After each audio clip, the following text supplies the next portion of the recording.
For me, it's really about, I want to ride a dragon. What's the closest I can get to riding a dragon? Okay, we can ride a dragon through being in like a VFX room and creating like the visual effects. And I just love these like really, and so just a fun thing. It's not so much about being like, I think it's easier to get popular doing like social media stuff than it is to do these type of things, and it's highly unlikely that these will even become real. But it's just like this weird childhood like fantasy, I guess, or even adult fantasy of being able to like ride a dragon, fight a dragon. There's actually these really cool characters in Bellatorum. They're called I call them Venatorums, and they're imagined like an ancient, like a medieval knight meets Iron Man. So versus instead of having lasers, he's got like swords that come out and like dart guns that come out, and they're able to like fight the dragons. And since the dragons aren't flying on their own, they're generally having like a dragon rider.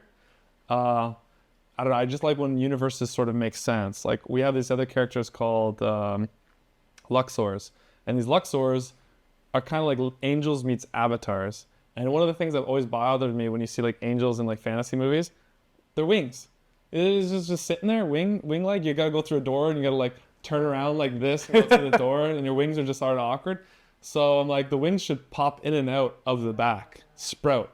And the wings should almost be like partially light and partially feathers. So they're like almost half immaterial. So when like this character lands on a dragon, the wings get sucked back into the back. And so they're like running on the back of the dragon to try to kill the knight. And then they say kill the knight. And then they like jump off the dragons and the wings just spread out again. I'm like, that just visually makes more sense and is more interesting. Yeah. It's like the Falcon. Yeah. Yeah. That makes way more sense, and no one's ever thought of doing that. Yeah. Why do angels always have to have wings? Yeah. Can't they just suck them back? There are no doors in heaven. Like this. But then you got to think, what does that wing hole look like? And it kind of looks like a vagina. Right? If you think about it, like it's got to be like tight, but also loose to be able to let the wing back in. Hopefully or back anuses or back vaginas. hopefully it's wet. Yeah. Full of light, my friend. You asked me earlier before, like, what's my goal? Like, what's my end goal kind of like for this? And I, like, ever since I was little, I'm the same. Like, I've always wanted to be an actor. Really? Yeah.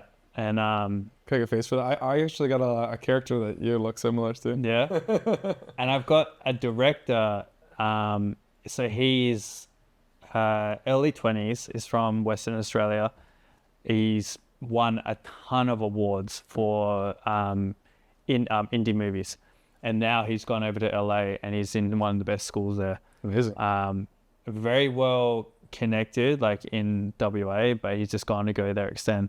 I think like if you want to look at kind of that type of thing on someone who's a very good director, the shit that he's done on indie films for like special effects, it's fucking crazy, man. No, on the budget they've done. He's really good at special effects. Dude, they did like an Alien movie, and they had a budget of $30,000 or $20,000. Like less than that. I think it was less than $20,000, and his whole team together put something crazy, and they end up getting like a indie award film for Australia. Yeah, you should definitely connect me, because like, so the concept that I raise money around is called Nerdy Union, and the idea is that we turn the fans, nerds, into executive producers. So generally the way Hollywood works is like this director or this actor or someone who's pretty big or writer has a great idea. They go to the executive producer of some production company or some streamer or whatever. Blah, blah, blah, blah. This idea, this idea, this idea. And the executive producer meets with his team and they either go yes or no. And then they make it and it goes out there and it's hit or miss, right?